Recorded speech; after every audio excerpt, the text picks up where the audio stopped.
یقرأ سورۃ الفاتحہ۔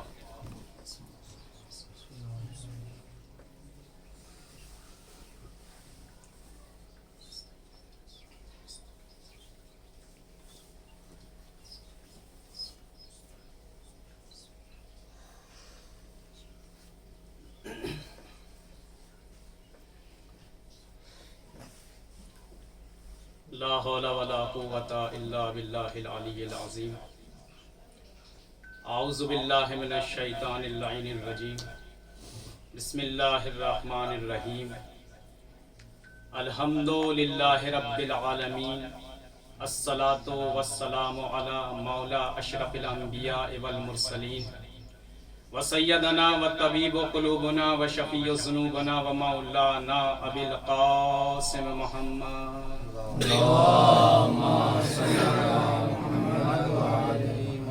وأهل البيت الطيبين الطاهرين المعصومين المظلومين المنتقبين المنتجبين، ولعنة الله على أعدائهم من الآن إلى قيام يوم الدين.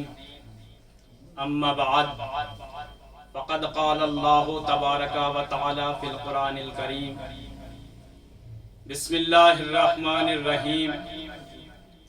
واسأل من ارسلنا من قبلك من رسولنا صلوات۔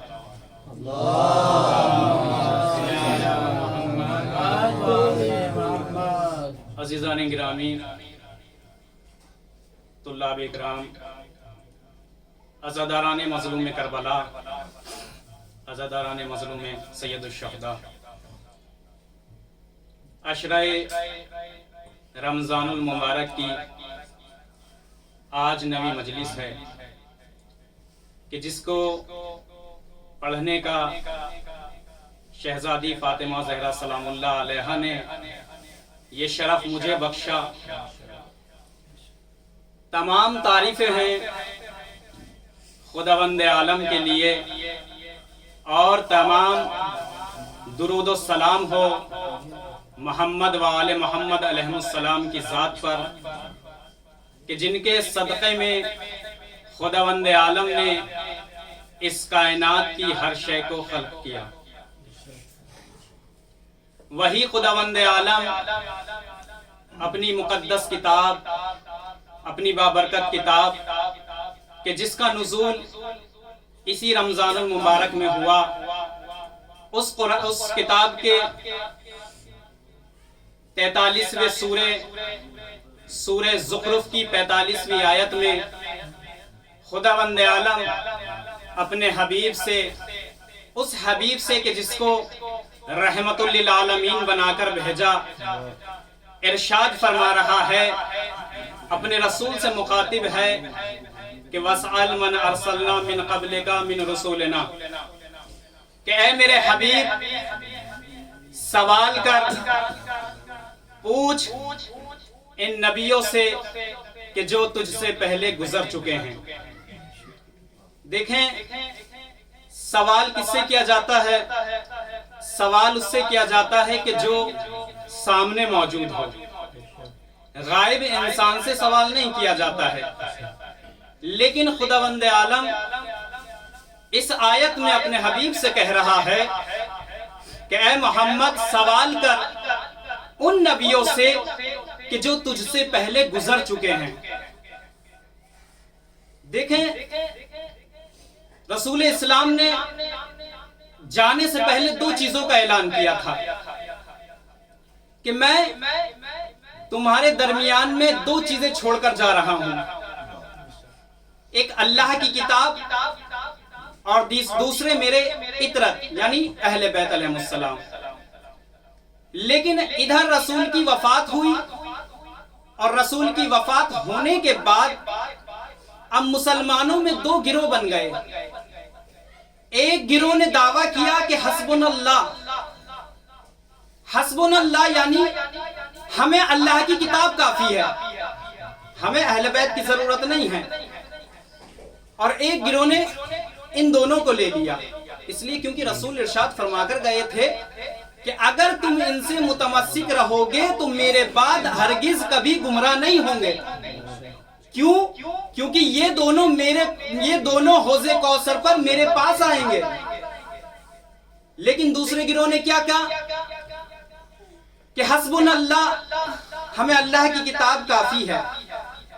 اب یہی دعویٰ کرنے والے کہ جنہوں نے اہل بیت کو چھوڑ دیا تھا، اب انہی لوگوں نے جب اس سورہ زخرف کی تفسیر کرنے کے لیے بیٹھے اور اس سورہ زخرف کی 45ویں آیت پر پہنچے اور جب اس آیت کو پڑھا، وَاسْأَلْ مَنْ أَرْسَلْنَا مِنْ قَبْلِكَ مِنْ رُسُولِنَا، کہ اے محمد سوال کر ان نبیوں سے کہ جو تجھ سے پہلے گزر چکے ہیں۔ جب انہوں نے اس آیت کو پڑھا اور پڑھنے کے بعد جب ان کی سمجھ میں یہ آیت نہیں آئی تو آپس میں گفتگو کرنے لگے، ایک دوسرے سے کہنے لگے کہ اگر یہ آیت مکے میں نازل ہوئی ہوتی تو رسول ہمیں بتا کر جاتے، اور اگر یہ آیت مدینے میں نازل ہوئی ہوتی تو رسول ہمیں بتا کر جاتے۔ لہٰذا یہ آیت نہ مکے میں نازل ہوئی ہے نہ یہ آیت مدینے میں نازل ہوئی ہے۔ جب یہ لوگ کسی نتیجے تک نہیں پہنچے تو اب یہ اس کی بارگاہ میں آئے کہ جس کے لیے رسول نے ارشاد فرمایا تھا، العلی مع القرآن والقرآن مع العلی، کہ علی قرآن کے ساتھ ہے اور قرآن علی کے ساتھ ہے۔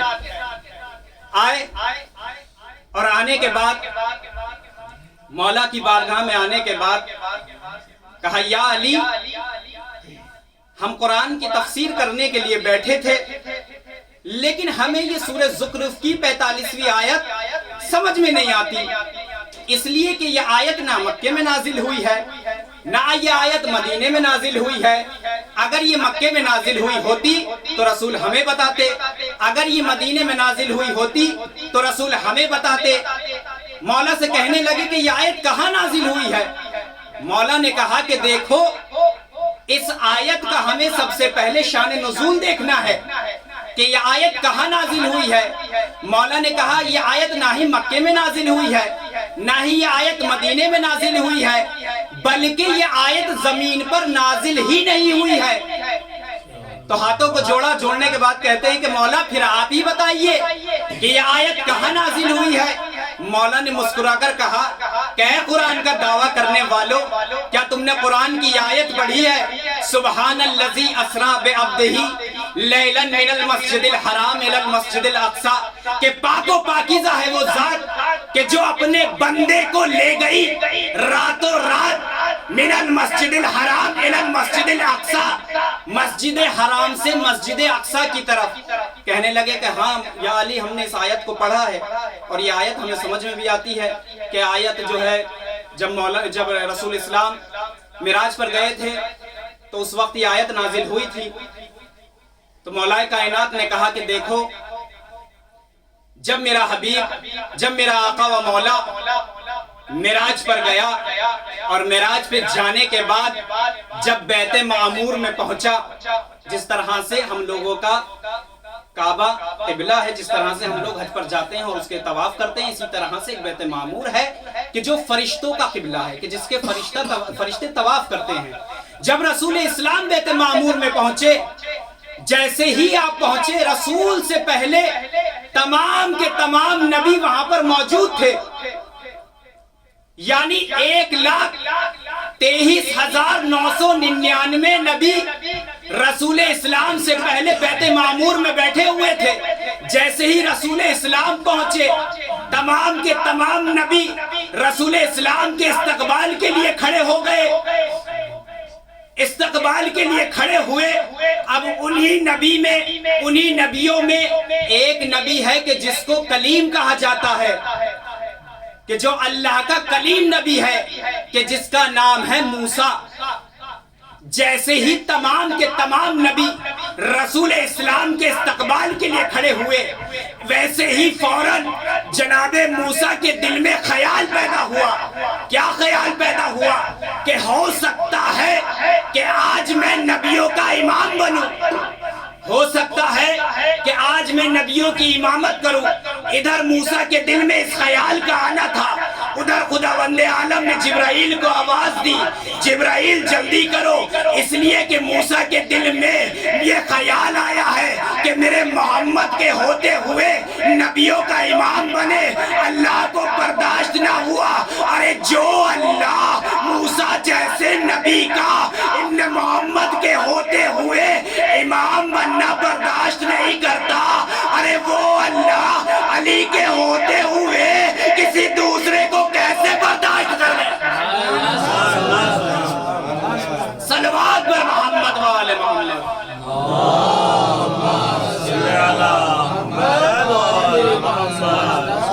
صرف موسیٰ کے دل میں خیال آیا تھا کہ ہو سکتا ہے آج میں نبیوں کے امام بنوں، نبیوں کی امامت کروں۔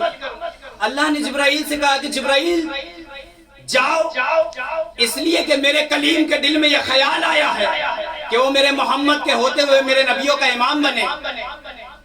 جبرائیل سے کہا خداوند عالم نے کہ جبرائیل جاؤ اور میرے حبیب کی تمام نبیوں کے سامنے تعریف و توصیف کو بیان کرو۔ جناب جبرائیل گئے، بیت معمور میں جانے کے بعد جناب جبرائیل نے رسول اسلام کا ہاتھ پکڑا، اور ہاتھ پکڑنے کے بعد تمام نبیوں کے سامنے کھڑا کیا اور رسول اسلام کی تعریف و توصیف کو بیان کیا۔ جناب جبرائیل نے رسول اسلام کا ہاتھ پکڑ کر اتنا بلند کیا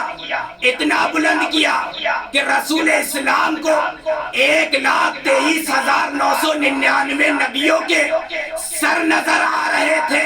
اب جملہ کہنے کو دل چاہتا ہے کہ جبرائیل جس کا ہاتھ پکڑ کر بلند کرے اسے محمد کہتے ہیں، محمد جس کا ہاتھ پکڑ کر بلند کرے اسے علی کہتے ہیں۔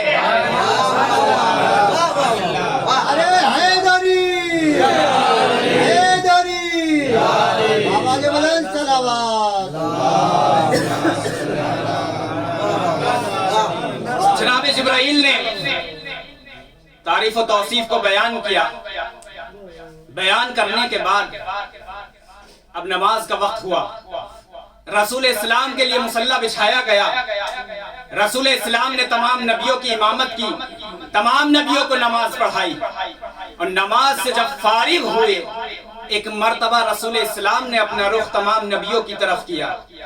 اس وقت یہ آیت نازل ہوئی، وَاسْأَلْ مَنْ أَرْسَلْنَا مِنْ قَبْلِكَ مِنْ رُسُولِنَا، کہ اے میرے حبیب سوال کر ان نبیوں سے کہ جو تجھ سے پہلے گزر چکے ہیں۔ سوال کیا گیا تھا؟ سوال یہ ہوا تھا کہ رسول اسلام تمام نبیوں کی طرف مخاطب ہوئے، اور مخاطب ہونے کے بعد کہا کہ مجھے یہ بتاؤ کہ تمہیں نبوت عطا کرنے سے پہلے، تمہیں کتابیں عطا کرنے سے پہلے، تمہیں رسالت عطا کرنے سے پہلے، تمہیں نبی بنانے سے پہلے، تمہیں رسول بنانے سے پہلے خداوند عالم نے تم سے کس چیز کا اقرار لیا؟ تمام کے تمام نبیوں نے جیسے ہی یہ سنا ایک مرتبہ کہا کہ یا رسول اللہ، اللہ نے ہمیں نبی بنانے سے پہلے، ہمیں رسول بنانے سے پہلے، ہمیں رسالت عطا کرنے سے پہلے، ہمیں نبوت عطا کرنے سے پہلے، ہمیں کتابیں عطا کرنے سے پہلے ہم سے 3 چیزوں کا اقرار لیا۔ ہم سے 3 چیزوں کا اقرار لیا۔ رسول اسلام نے کہا کہ وہ 3 چیزیں کون سی تھیں کہ جس سے تم سے اقرار لیا گیا تھا؟ تمام نبیوں نے ایک زبان ہو کر کہا کہ یا رسول اللہ، اللہ نے سب سے پہلے ہم سے اپنی وحدانیت کا اقرار لیا۔ اللہ نے ہم سے کہا کہ پڑھو لا الہ الا اللہ۔ ہم تمام نبیوں نے پڑھا لا الہ الا اللہ۔ پھر ہم سے دوسرا اقرار لیا کہ پڑھو محمد رسول اللہ۔ ہم نے تمام کے تمام نبیوں نے ایک زبان ہو کر پڑھا محمد رسول اللہ۔ رسول اسلام نے کہا کہ تیسرا اقرار کس چیز کا لیا؟ تمام نبیوں نے کہا ایک زبان ہو کر کہا کہ ہم سے اپنی وحدانیت کا اقرار لینے کے بعد، آپ کی رسالت کا اقرار لینے کے بعد، ہم سے آپ کے وسیع علی ابن ابی طالب کی ولایت کا اقرار لیا گیا۔ اللہ نے ہم سے کہا کہ پڑھو علی ولی اللہ۔ ہم تمام نبیوں نے ایک ساتھ پڑھا علی ولی اللہ۔ وَسَأَلْ مَنْ أَرْسَلْنَا مِنْ قَبْلِكَ مِنْ رُسُولِنَا، کہ اے محمد سوال کر ان نبیوں سے کہ جو تجھ سے پہلے گزر چکے ہیں۔ ولایت کا سوال تھا، یعنی تمام نبیوں نے جب یہ ولایت کا اقرار کر لیا تب ان کو نبوت دی گئی، رسالت دی گئی، کتابیں دی گئیں، یعنی آدم صفی اللہ بنے ولایت کے اقرار کے بعد، نوح نبی اللہ بنے ولایت کے اقرار کے بعد، موسیٰ کلیم اللہ بنے ولایت کے اقرار کے بعد، عیسیٰ روح اللہ بنے ولایت کے اقرار کے بعد۔ یعنی اگر ولایت کا اقرار نہ کیا ہوتا تو آدم صفی اللہ نہ ہوتے، نوح نبی اللہ نہ ہوتے، موسیٰ کلیم اللہ نہ ہوتے، ابراہیم خلیل اللہ نہ ہوتے، عیسیٰ روح اللہ نہ ہوتے۔ حتیٰ کہ اپنے حبیب سے بھی کہہ دیا تھا کہ اے محمد اگر اس پیغام کو نہیں پہنچایا تو گویا رسالت کا کوئی کام انجام نہیں دیا۔ صلوات پر محمد وآل محمد۔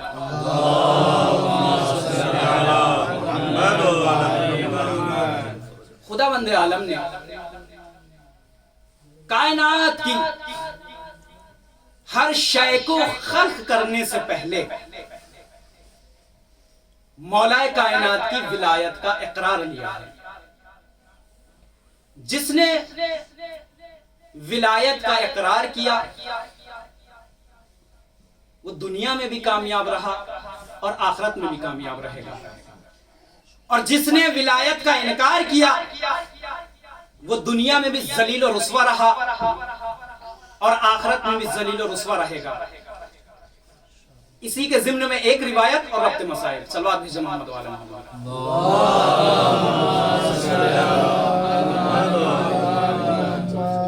مولا کائنات ہیں، مولا کائنات بیٹھے ہوئے ہیں، اور مولا کائنات کے پاس مولا کائنات کا چاہنے والا غلام قمر بھی موجود ہے۔ بیٹھے ہوئے ہیں کہ اتنے میں ایک شخص آیا، اور آنے کے بعد مولا کائنات کو سلام دعا کی، اور سلام دعا کرنے کے بعد مولا کائنات کے پاس بیٹھ گیا۔ مولا کائنات ہیں، قمر بھی موجود ہے اور وہ شخص بھی ہے۔